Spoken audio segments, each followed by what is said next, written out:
All information read and referenced in this introduction comes from the International Holocaust Remembrance Alliance. Teaching and learning about the Holocaust provides an essential opportunity to inspire critical thinking, societal awareness, and personal growth. The Holocaust, a watershed event in world history, spanned geographic boundaries, affected all segments of societies, and occurred in the context of the Second World War.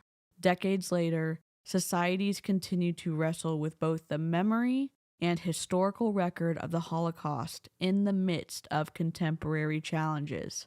These include persistent anti-Semitism and xenophobia, unfolding genocides in the world, the ongoing refugee crisis, and threats to many democratic norms and values. This is particularly relevant with the rise of authoritarian-style governments, as well as by populist or extreme movements within liberal democracies. Educators in formal settings, such as schools, and informal settings, such as museums and other entities, can engage learners through responsible, fact-based historical approaches informed by other disciplines. Although unique in time and place, the Holocaust was nonetheless a human event that raises challenging questions about individual and collective responsibility, the meaning of active citizenship, and about the structures and societal norms that can become dangerous for certain groups and society as a whole. The Holocaust was an unprecedented attempt to murder all European Jews and thus to extinguish their culture. It fundamentally challenged the foundations of human values. Study of the Holocaust underlines that genocide is a process which can be challenged or perhaps stopped, rather than a spontaneous or inevitable event. The Holocaust demonstrated how a nation can utilize its bureaucratic structures, processes, and technical expertise, while enlisting multiple segments of society to implement policies over time ranging from exclusion and discrimination to genocide. Examination of the history of the Holocaust can illustrate the roles of historical, social, religious, political, and economic factors in the erosion and disintegration of democratic values and human rights. This study can prompt learners to develop an understanding of the mechanisms and processes that lead to genocide, in turn leading to reflection on the importance of the rule of law and democratic institutions. This can enable learners to identify circumstances that can threaten or erode these structures and reflect on their own role and responsibility in safeguarding these principles in order to prevent human rights violations that are liable to explode into mass atrocities. Teaching and learning about the Holocaust is an opportunity to unpack and analyze the decisions and actions taken or not taken by a range of people in an emerging time of crisis. This should be a reminder that decisions have consequences, regardless of the complexity of the situation in which they are taken.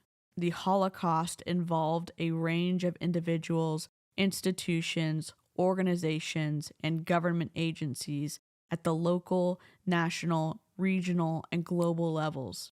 Analyzing and understanding actions taken or not taken at different levels during the Holocaust raises complicated questions about how individuals and groups responded to the event of the Holocaust. Whether the focus is on the political calculations of nations or the daily concerns of individuals, including fear, peer pressure, greed, or indifference, for example, it is clear that dynamics that felt familiar and ordinary led to extraordinary outcomes. Teaching and learning about the Holocaust may equip learners to more critically interpret and evaluate cultural manifestations and representations of this event and thereby minimize the risk of manipulation. In many countries, the Holocaust has become a theme or motif commonly reflected in both popular culture and in political discourse, often through media representation. Teaching and learning about the Holocaust can help learners to identify distortion and inaccuracy when the Holocaust is used as a rhetorical device in the service of social, political, and moral agendas. Studying anti-Semitism in the context of Nazi ideology illuminates the manifestations and ramifications of prejudice, stereotyping, xenophobia, and racism. Anti-Semitism persists in the aftermath of the Holocaust, and evidence demonstrates it is on the rise. Teaching and learning about the Holocaust creates a forum for examining the history and evolution of anti-Semitism, an essential factor that made the Holocaust possible. Examination of different tools used to promote anti-Semitism and hatred, including dangerous speech, propaganda, manipulation of the media, and group-targeted violence, can help learners to understand the mechanisms employed to divide communities. Teaching and learning about the Holocaust can also support learners in commemorating Holocaust victims, which has in many countries become part of cultural practice. As part of their school curriculum, learners are often invited to participate in international and local memorial days and commemoration events. Commemoration cannot replace learning, but study of the Holocaust is essential to help learners build the necessary knowledge and understanding for meaningful, present-day commemorations and to continue this cultural practice in the future.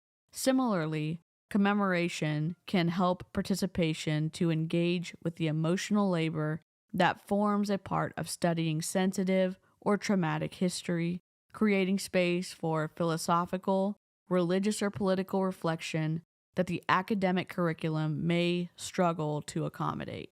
Babin Yar is the site of one of the worst Nazi massacres in World War II. On March 1st, 2022, it was bombed by Putin as part of his attempt to distort the Holocaust. I won't show you pictures, but imagine a ravine, perhaps a city block wide. In September of 1941, the Nazis decided to exterminate the entire Jewish population of Kiev. More than 33,000 Jews were killed during a 2-day period and put into the ravine, which would serve as a mass grave. The method of execution was horrible. There was a lot of trickery involved, in which notices were published in the newspaper telling Jews they were being resettled and to dress warmly and bring all their belongings. When they arrived, they were quickly surrounded by Nazis, told to leave their belongings in piles and take their clothes off. Those that refused to comply were beaten or shot immediately. Jews were then made to walk through lines of machine guns inside the ravine. At the bottom of the ravine filled, people were made to lie on top of the corpses before being shot to make it easier for Nazis to shoot them. The bodies of 33,000 Jews were buried in the ravine. Wounded victims were buried alive. This all occurred over a 2-day period, but over the coming months, at least 70,000 more people would be dumped in the ravine. A concentration camp was built nearby. Babin Yar was the location that many Roma were killed. Soviet prisoners of war were forced to disinter the buried bodies and burn them, making funeral pyres with Jewish headstones from nearby cemeteries as the base of each fire. This process went on for days, as they could only burn so many bodies at a time. On the last night, the Nazis told the Soviet prisoners of war to build another fire. They realized too late that there were no other bodies to burn, and that was the fire they had just built was for them. Entire populations of psychiatric hospitals were gassed and their bodies dumped in Babin Yar. Dina Pranicheva was one of the only 29 known survivors of Babin Yar.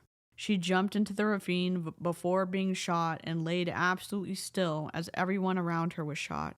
She was buried alive, but managed to claw her way out of the dirt, trying desperately not to be seen by the Nazis, remembering she had no clothes and no belongings.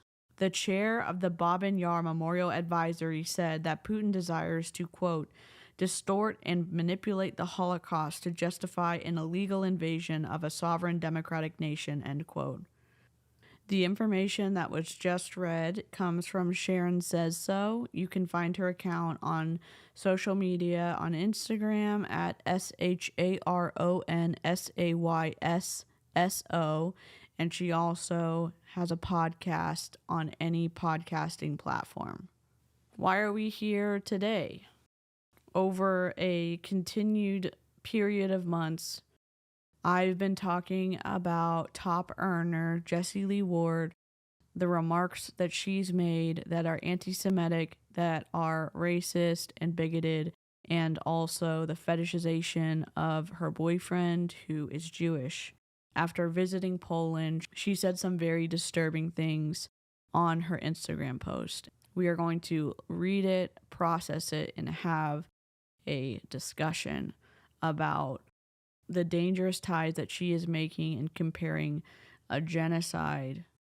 We're here today to weed through the murk of Jessie Lee Ward's post and her comparison of the Holocaust to COVID vaccines. It's going to be a tough conversation. If it is going to be too tough for you to participate, I understand. Take care of your mental health, and let's begin.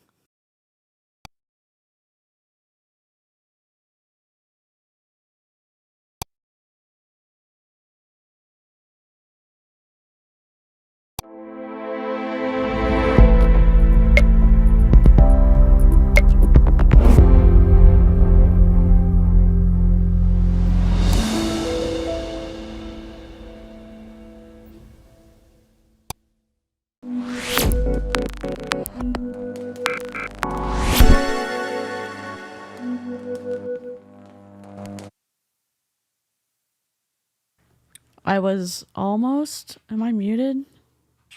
Sargi? Hold on, sorry. There's dogs that are upset that my parents are gone. Okay. I'm somber about this stream. I tried to go to resources that were reputable, and Rivka in the chat has also helped me with some things. I think me being a calmer person can maybe have this conversation in a beneficial way, although it's going to be hard.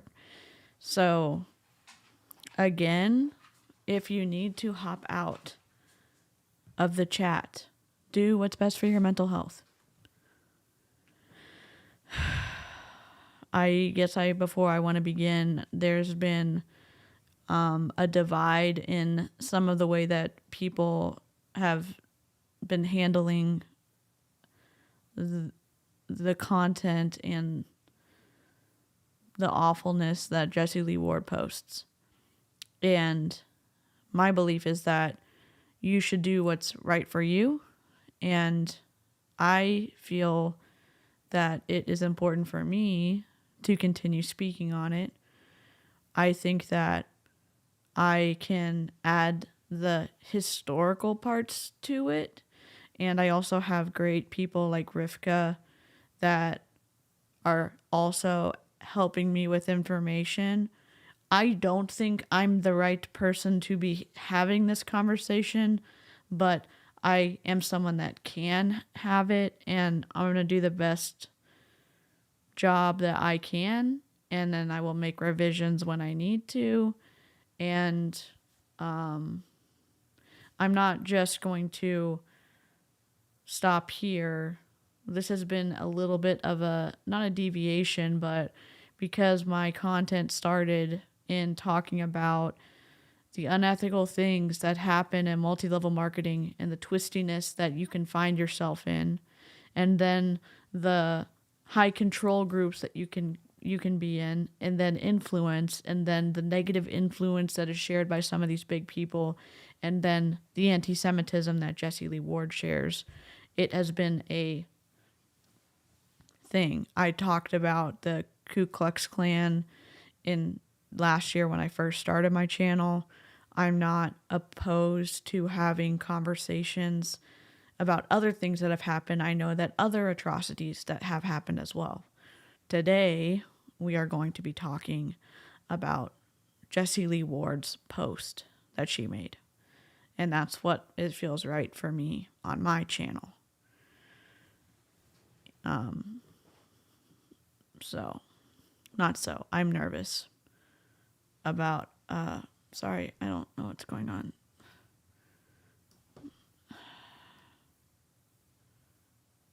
I seem to be something. Let me fix my, whatever. Does anyone need to process anything or ask any questions before we look at the post? I do want to read something that Rivka sent me. And it puts what Jessie Lee Ward said into an even twistier spot. Because if you don't know the backstory, if you don't know the additional information, at face value, the post looks like she is being shocked about what happened to the genocide of a group of people. And yet when y'all were listening to the intro, they were warning about some things being used as rhetoric, as pawns for social things that people are trying to push. And I think that is what Jessie Lee Ward is doing here. Some people want to take the route of icing her out and not giving her a platform. We can disagree that I am giving her a platform because I want to speak up, if I can, about the people that she's harming with these awful ideas that she's continuing to share. She is being anti-Semitic. She has been racist in the past. She continues to do that. And what is even, as someone who is not Jewish, her comparing a genocide to the COVID vaccine was unacceptable. And you can say, well, just leave it alone. I'm not going to. I believe that the only thing that you can compare to a genocide is another genocide. To do anything less than that is disrespectful. It's awful. So I'm gonna do my best. I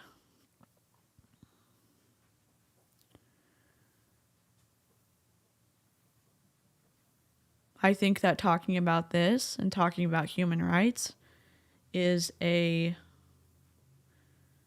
thing that can lead into other areas about how you can stand up for human rights and care about humans. And so I think the conversation's important, but I want to read really quickly what Rivka sent.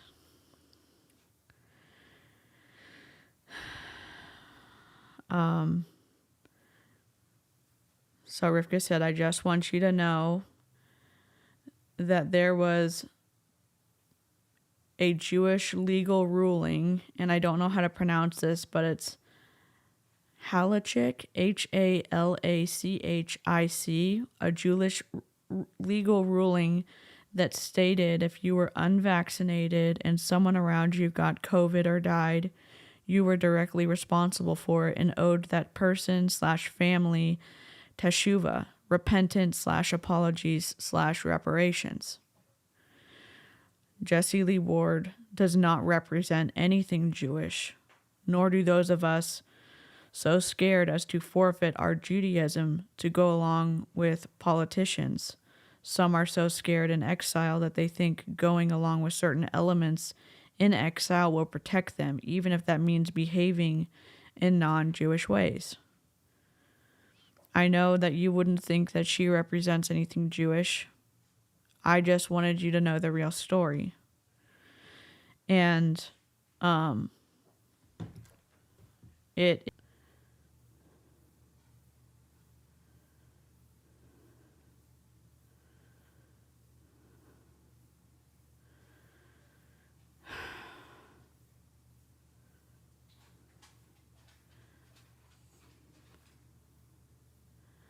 I know I had to go get the dogs taken care of because it's just me at the house right now, and the people who are staying with us left their dog with me and they are coming back.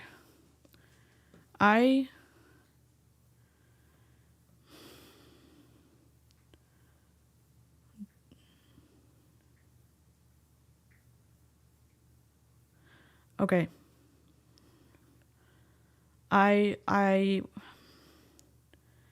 If there's gonna be discussions in the live chat, please remember our base foundation of civility and respect. And it's already a tough conversation. It's already complicated because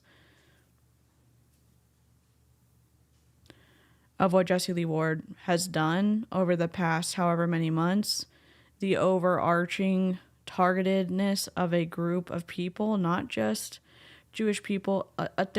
There's been so much. We're focusing on this one today, and I know that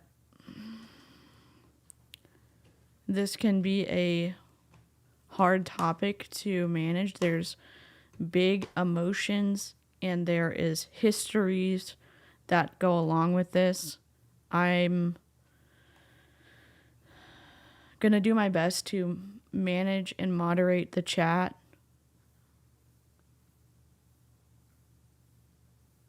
But I just want to encourage everybody on the same thing.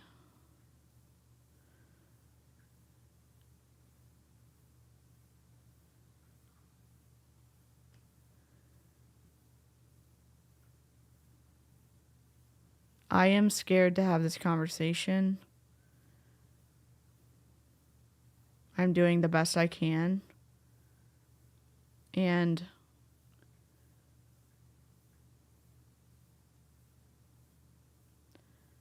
I should have done this as a pre-recorded video, but I didn't, because I think that the conversations that we can have in the community that we can be and how different everyone is can be more valuable to someone else who may watch this video.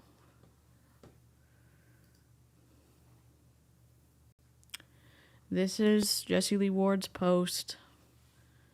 And I'm going to read it first.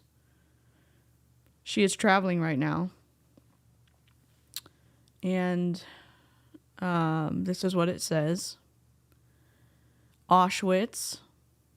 I don't know how you explain the energy of 1.5 million murdered people. I've seen the iconic entrance to Auschwitz.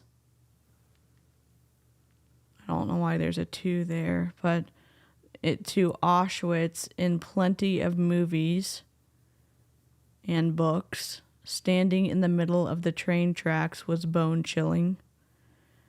I photographed the trees because they've seen it all. They've seen humans build their own graves, freeze to death, eat, quote, food, end quote, that starved them to death. Brutality beyond what we can imagine. The thousands of shoes and glasses, pieces of cookware reminded me how absolutely tricked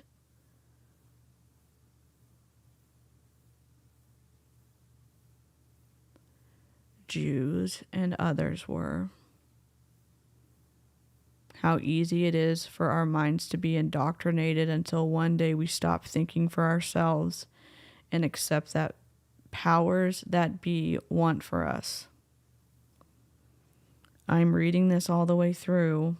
We are going to go back and look at parts of it. I'm trying not to be emotional. I'm emotional, but I'm trying to get through this. I will look at the live chat in a second.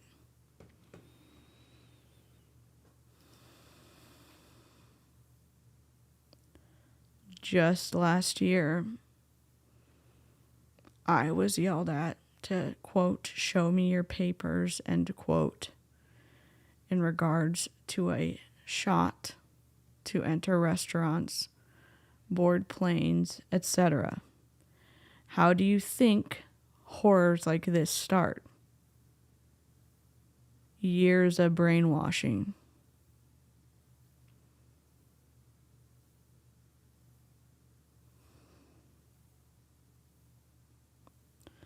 I couldn't photograph the 7 tons of human hair. I couldn't photograph the torture chambers, such as the suffocating chamber.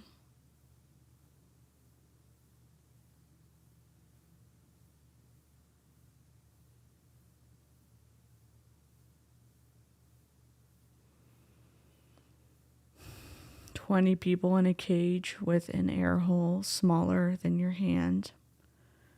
The standing cage. Crawl on the ground through a hole the size of a microwave and stand up all night. There's no room to sit and rest. If you don't die, you can go to work for 11 hours, and you go back in for up to 20 days, and they hoped you'd die." I stood there horrified. We forget our history and allow for it to repeat itself. Again, I'm reading all the way through this before you respond to it.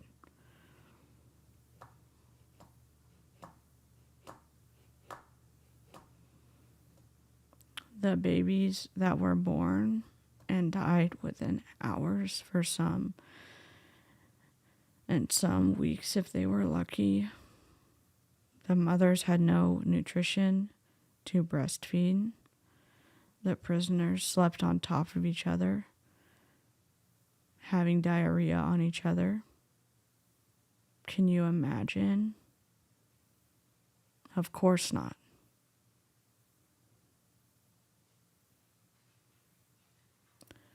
I was shaken so much yesterday, and just want to remind you how fast it starts.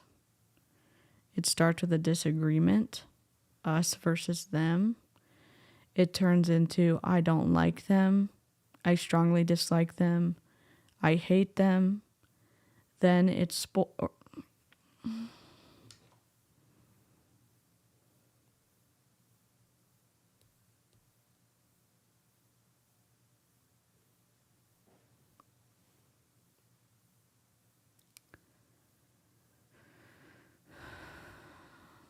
then it's sport to kill people because you, for some reason, think you're superior.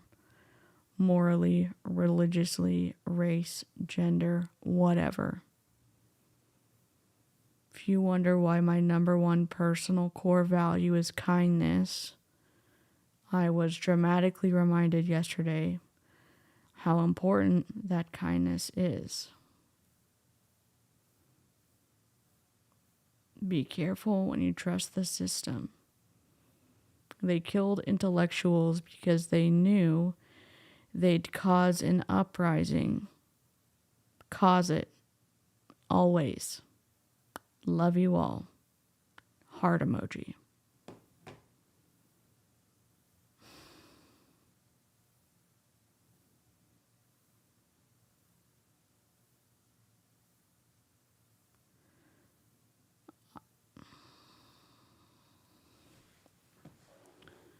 I just need a break from looking at her for a second.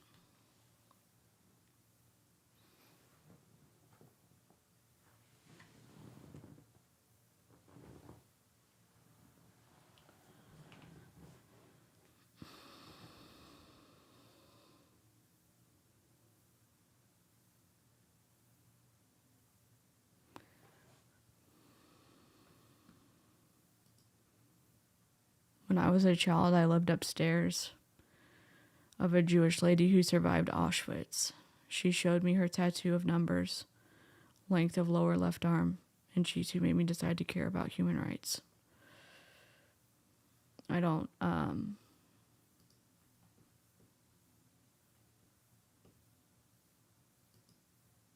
live in Lodz, Poland. The memory of lives lost in the Holocaust is ever present here. I'm at a loss for words. How could she say that in general? How could she say that there?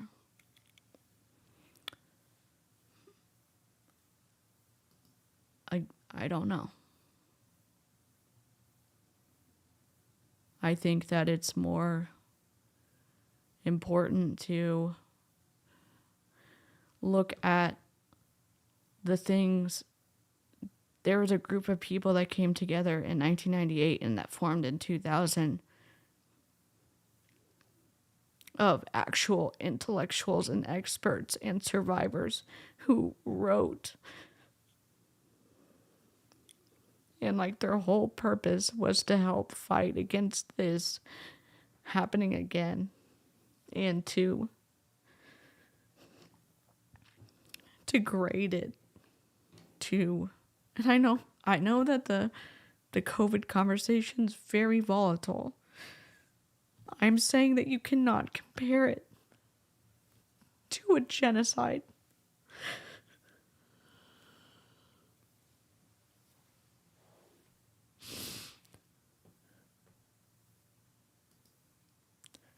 My great-grandfather was in the camp Terezin, and he was actually being transported on a train to Auschwitz, but it was super foggy, and he was able to escape when they briefly stopped.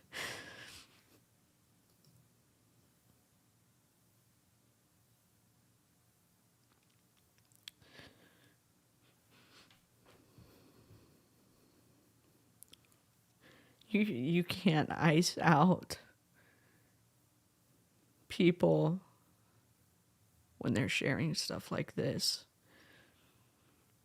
I think you have to speak up and say something. At least for me, I do. And I'm not even the right person to do it. I wish I could be calm having this conversation and concise.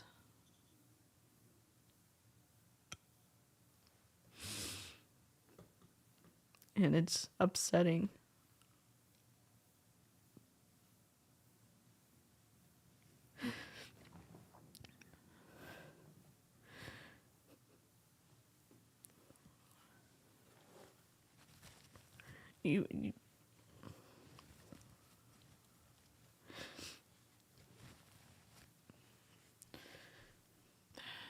The organization that I found earlier has a document on how to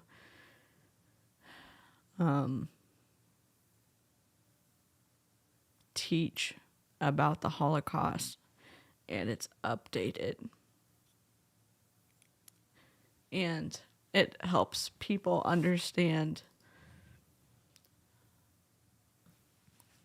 why it's so twisty and why it's an important part in critically thinking and the fallacies that happened and that jumped and all of the pieces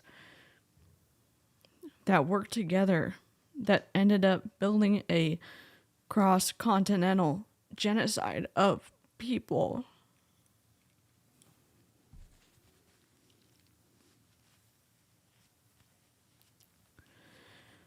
And I want to be very empathetic. I know there's people that have really, like, as deeply as I feel about people's human rights in this and other matters, they were scared of taking the vaccine. And I don't want to be disrespectful to those people, but I do want to say that it is not the same as the Holocaust. It's not.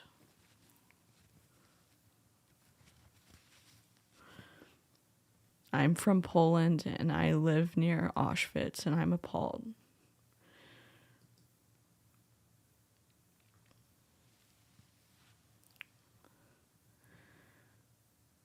So I know there's other organizations.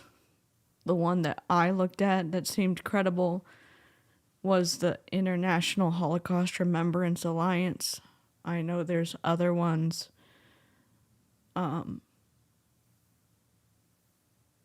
But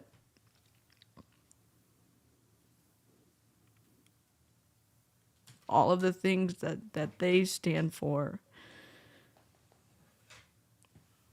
and that people who are survivors or they're descendants of survivors of the Holocaust, and they bump up into people who share ideas just like Jessie Lee Ward does, where they're using something for social traction on social media, or they're just sharing wrong information, or they're comparing something that shouldn't be compared.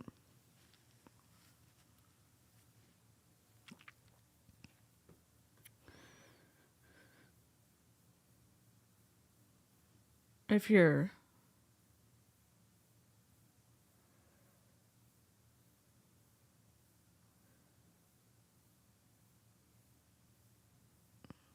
I don't think that she's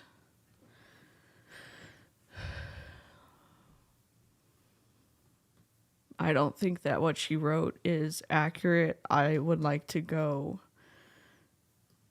through it. I don't necessarily want to show her face, so I'm just going to take a screenshot and put what we're reading on the side.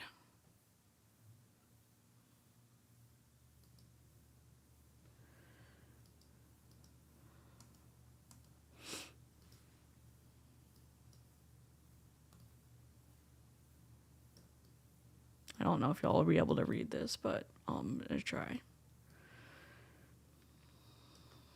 And I will just do it in the parts that we're looking at. Oh, Veronica Bay.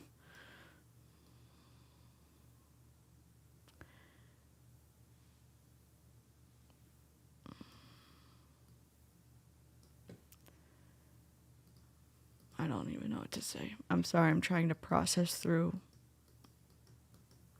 and not get too upset. I mean, I'm already upset. I don't know, like, what it's going to be different.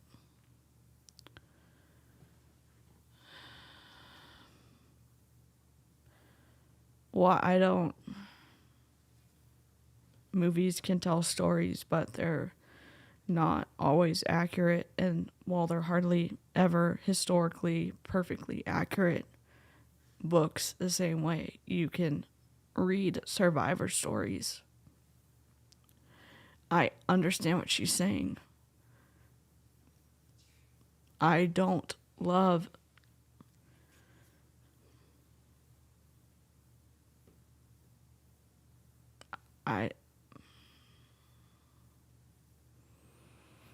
Hey Chelsea.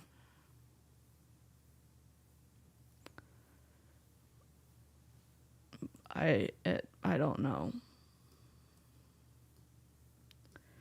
She said, I photographed the trees because they've seen it all. They've seen humans build their own graves and freeze to death and eat food that starved them to death and brutality beyond what we can imagine. And it's like,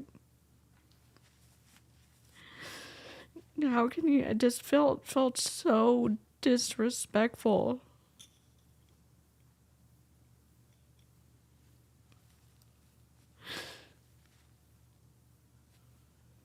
Thank y'all for being here. Thank you, Rivka and Stevie and others.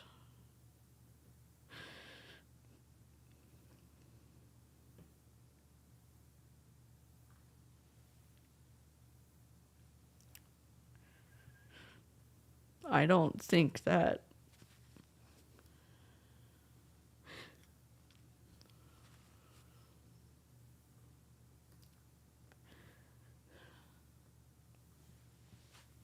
there was a part in the intro but when I was reading from the IHRA, and they were talking about these people who have come together and looked at, and historians and experts have looked at stuff and how things can be stopped if people can stand up against this type of stuff. And I don't want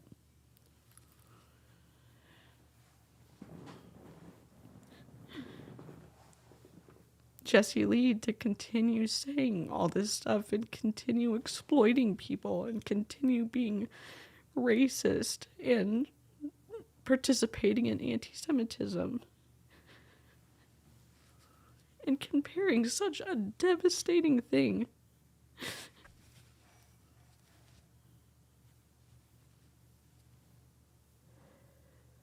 that still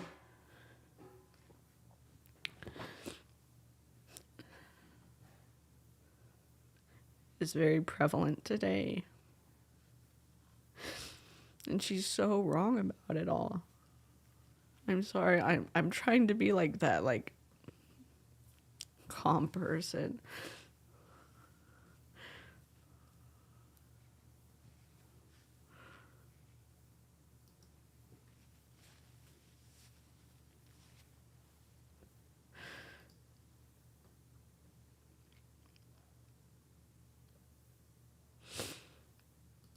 I know, and I don't, maybe she meant 1.5 people at Auschwitz, I don't know.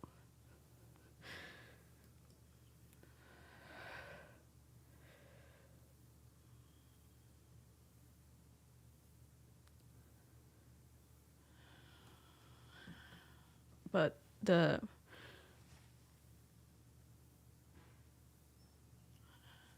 Dr. Catherine Meyer, who works for the IHRA, said it happened once and it shouldn't have happened, but it did, and it must not happen again, but it could. That's why education about the Holocaust is fundamental, and why actual information should get out and not continuing to let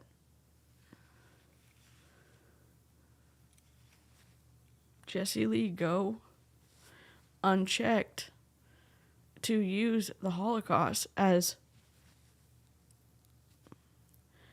it feels like she's using it as like a transactional content piece to platform her. And I know I'm here talking about it, but the true events about the Holocaust should be shared.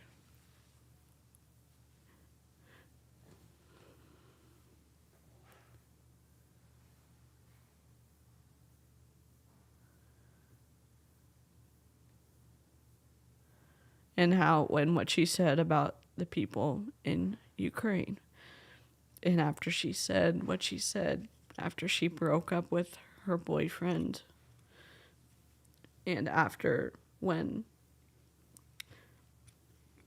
Russia was going to invade, when Putin was going to invade, she was saying that Putin was on her side and basically wishing harm on an entire country of people.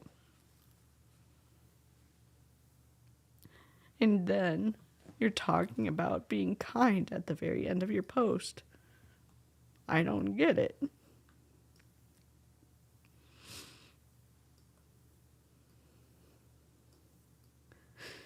Just...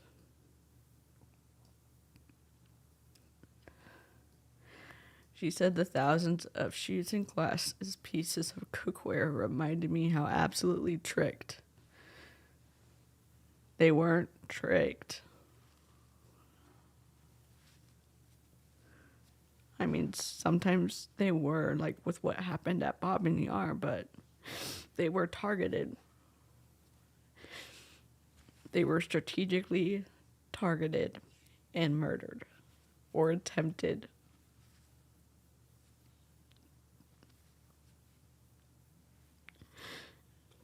To be killed.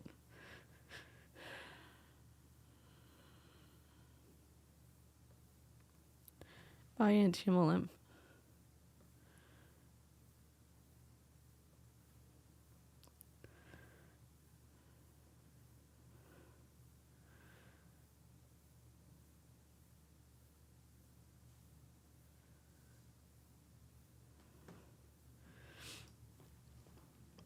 Sina said Germany has a culture of guilt for what happened, and we teach everyone the cruel truth. That's why I'm so worried when I look across the big pond to the USA. I see signs and I'm scared of that.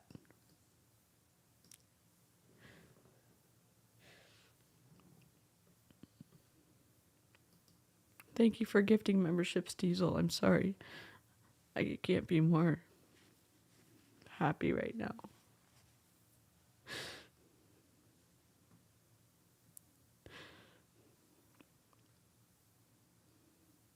I'm gonna share the PDF because it's informational about why I teach about the Holocaust and what to teach, the scope and scale, why and how did it happen, context and development and conceptual understanding, and how to teach it, like the overarching principles, learning activities and comprehensive approaches, critical thinking and self-reflection, sources and resources for effective teaching and learning, and relating history to the present, the Holocaust, genocides, and human rights violations.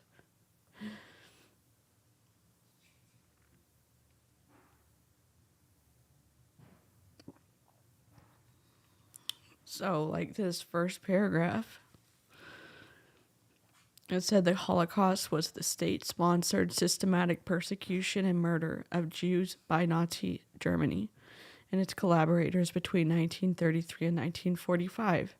In a continent-wide genocide, it destroyed not only individuals and families, but communities and cultures that had developed over centuries. And I know I read that in the beginning, but it didn't just target Jewish people, it targeted additional groups too. And they're saying, like, when we learn about it,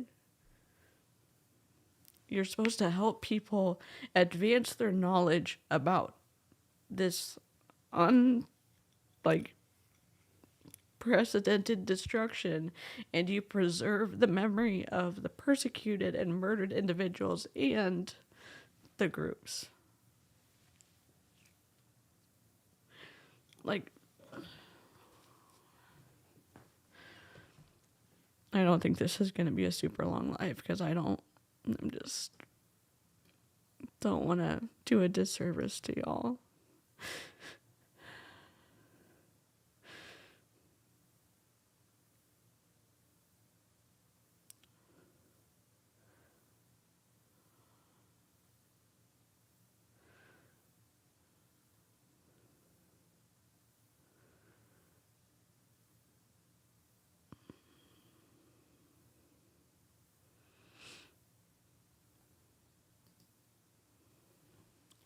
It's bone-chilling and deeply frustrating to recognize the pattern and not be able to do anything. You see the horror that's coming and I just feel helpless. And I hope that we can learn and know that one person can make a difference, even if they're broken and weepy like me. You can make a difference in how you treat people. You can make a difference by learning about history so you can speak up when you run up against racism or anti-Semitism or bigotry or xenophobia. Like, having knowledge empower our empathy so that we can be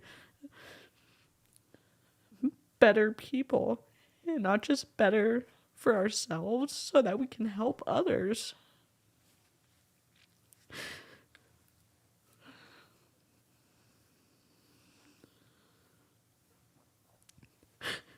So I know that I'm sad and I'm crying right now, but it's not.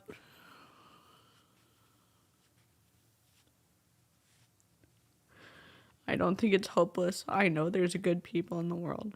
I do know that. I see good people in the live chat. I see how so many different people from different backgrounds and different religions and different genders and different walks of life can come together and talk about hard things. And we're empowered with information. We're not crushed by it.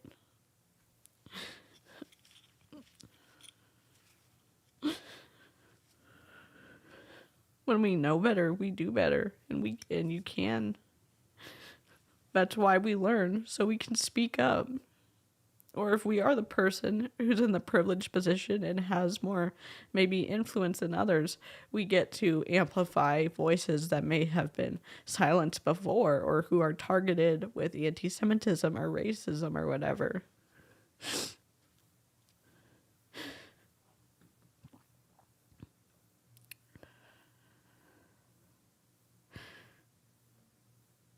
I don't think that she's going to change. I think that we get to realize the power that we have as individuals. And even if it's something where you get to stand up in your workplace if someone is making a racist joke, and you can stand up for the person who's being targeted, or if you're out in public and you can do something to help someone else, or you calling, if you're here in the US, calling your senator or your congressman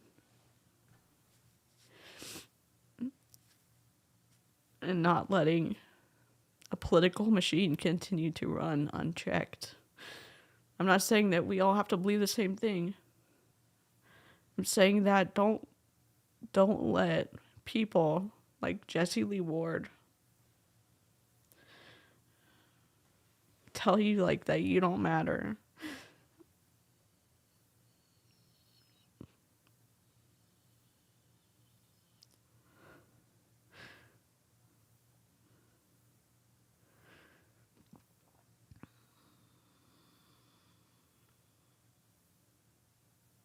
Thank you off.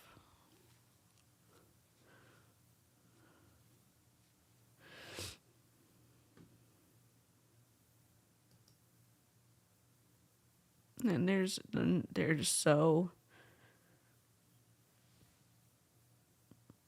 the things that were done to people. I can't go into it on this live stream, but it's devastating.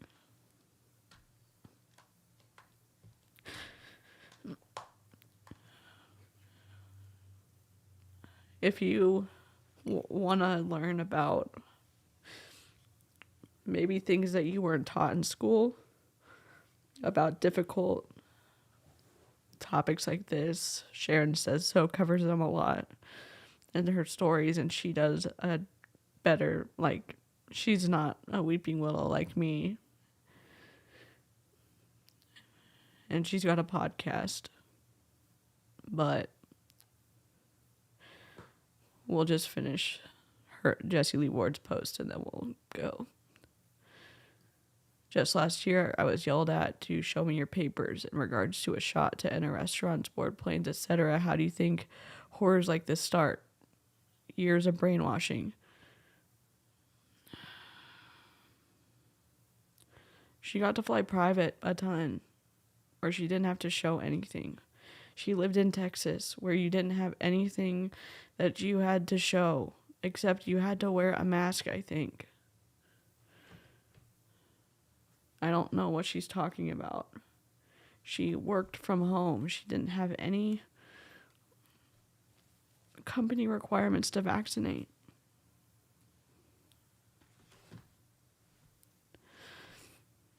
It's wrong to compare this to a genocide.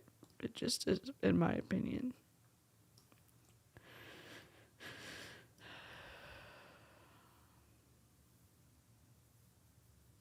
I couldn't photograph the 7 tons of human hair. I couldn't photograph the torture chambers. Didn't she photograph the torture chambers and put it in her stories? Or was that not from this?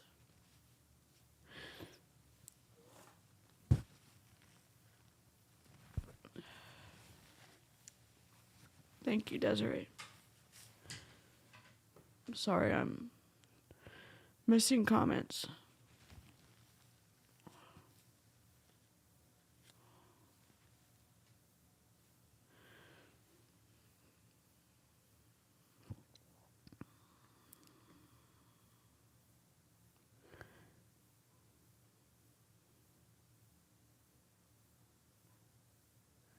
Hey, Cattle Dog Crew.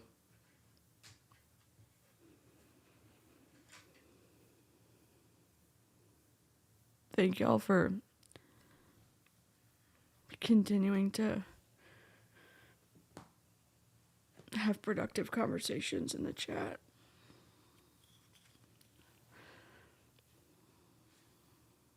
I don't think I can comment on this paragraph.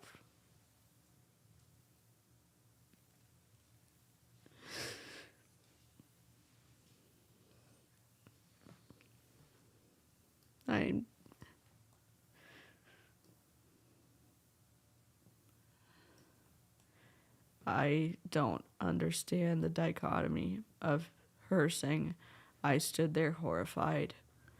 We forget our history and allow for it to repeat ourselves, but it's coming from someone who does, it's coming from her who does not understand history. She does not understand the Holocaust. She doesn't understand that she's participating in anti-Semitic tropes. And the dogs are about to bark, I think. Hold on.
I'm muted. Hello. Thank you. I'll have to take all these. I have to do 2 cuts on this. That's okay. We're back. I'm muted. Elaine, your mic.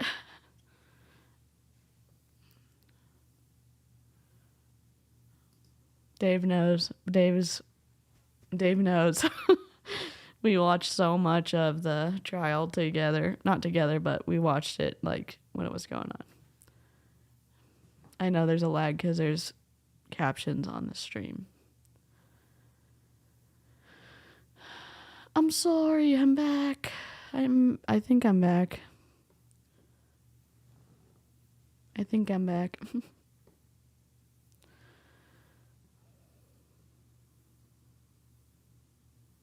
Yep.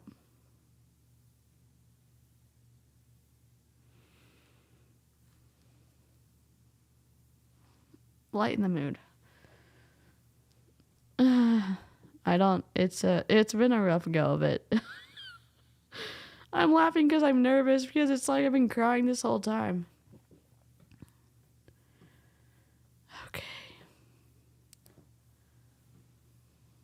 Okay. We're just going, we read the whole thing. We're going through each paragraph. Then we're going to end the stream. If you missed the intro, there's a 10-minute detail about the Holocaust. Sometimes you need technical difficulties to lighten the mood.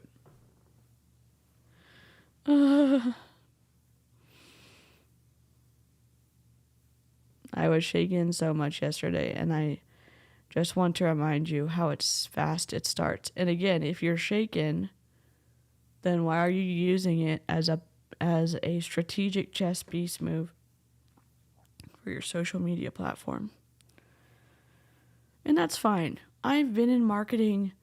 I know Aaron calls it shock marketing. I know some people have said, don't post this because it's going to platform her. We're not platforming anti-Semitism to promote it. We're platforming it to shine a light on it so that it doesn't grow in the dark.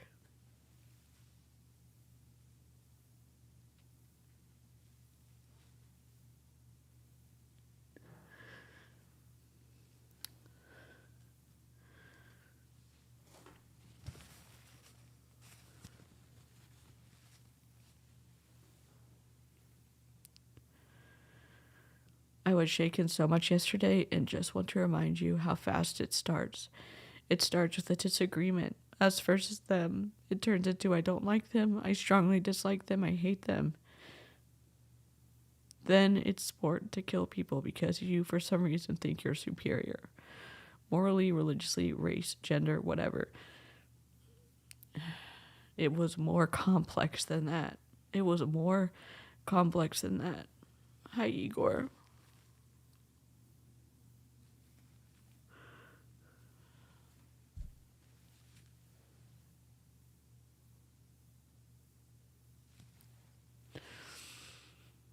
And you learn about it in its entirety so that we can learn from it and we can engage our minds and we can critically think and we can look at complex situations and we can talk through it instead of yelling at each other.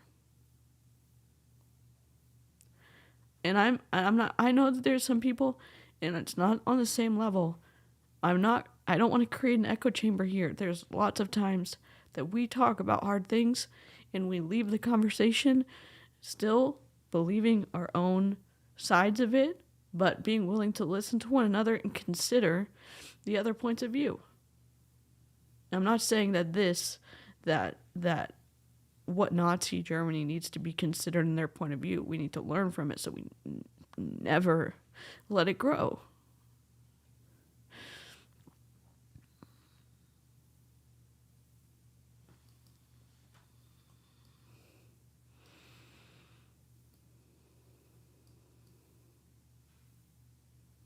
If you wonder why my number one personal core value is kindness, I was dramatically reminded yesterday how important that kindness is.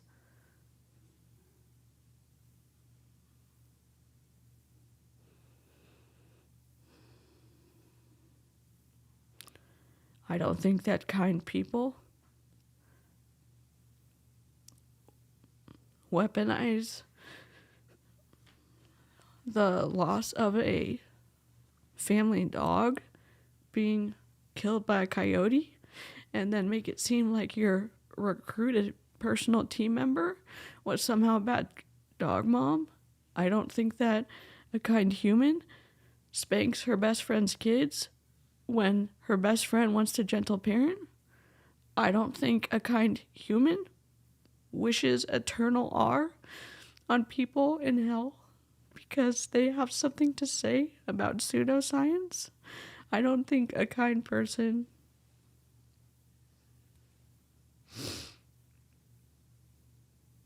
treats people the way that Jessie Lee Ward does.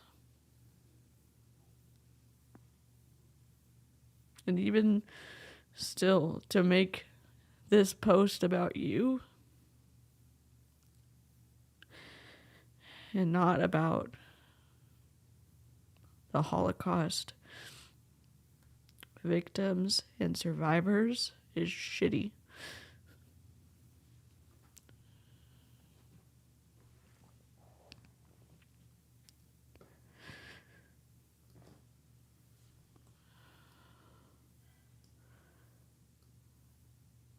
Be careful when you trust the system.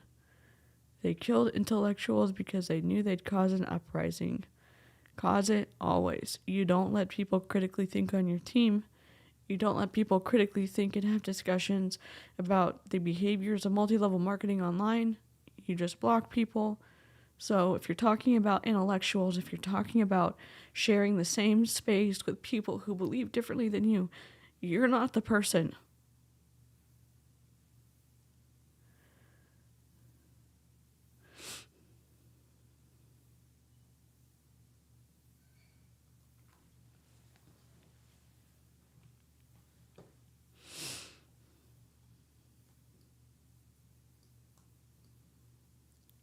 I don't know what to say.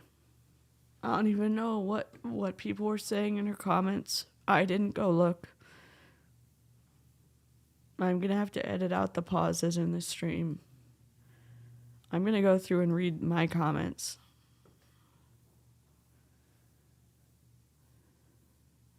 You know, there are these moments when I think Jessie Lee Ward can't get worse, and then I'm so graciously reminded that the bottom literally does not exist. Take care of yourself, Christina. I know this is a hard, very, very, very hard stream. It's hard to bump up with these awful ideas that in situations with the Holocaust spread and ended up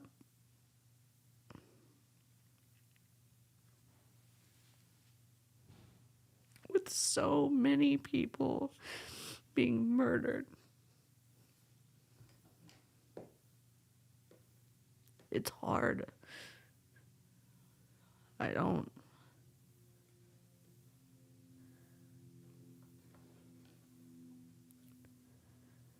And it's not just a discussion of, oh, believe the right thing from the get-go. It's letting people have the time to critically think through something instead of getting caught up with, I guess, pitchforks and whatever to go after someone that they don't like. I don't like Jessie Lee Ward's behavior. I hope she gets better from cancer. I think that her influence unchecked is a disaster waiting to happen. I'm glad there's bigger creators and better creators covering her.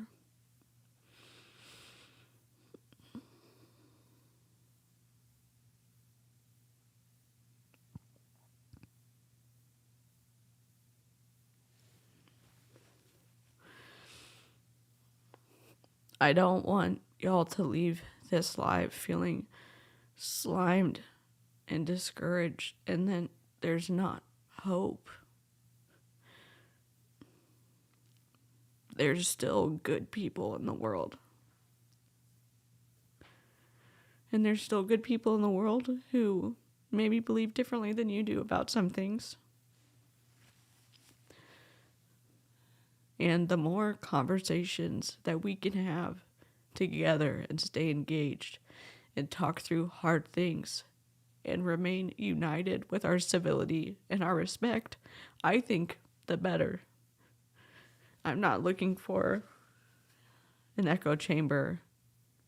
I just think that we can also, while talking about really inflammatory people, hold on to our humanity and remember the humanity in others and talk about complex ideas without dehumanizing the person on the other side.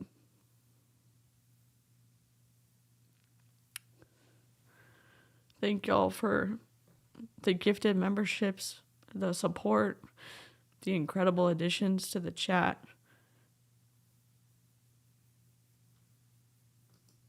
Jessie Lee Ward uses the idea of kindness as a shield. It's just plain hypocrisy. Hi, Eloise. I'm sorry I couldn't link people in the chat. I'll have to do it on the next live stream. I was trying to get through this. I thought I was going to be able to stream and not cry.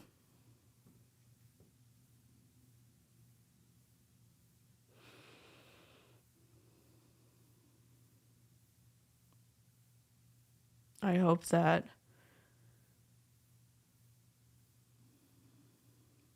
if you are able to watch the stream, if you were able to get all the way through it, that you have something to think on.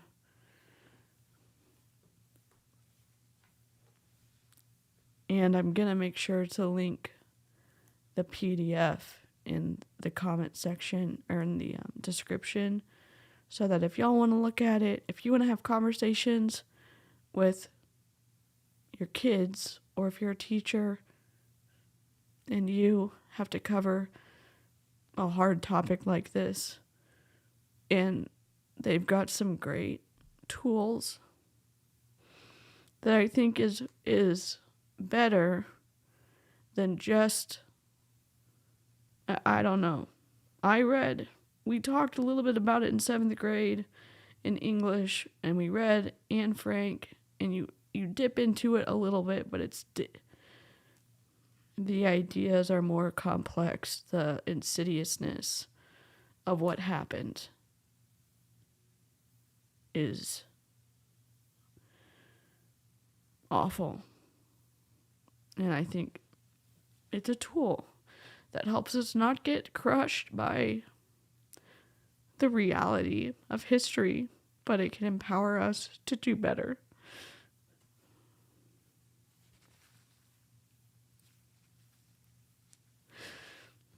Hope you'll have a good rest of your day. Please take care of yourself. Thank you for taking a chance on this stream and sitting through hard things with me. And I'll see you next time.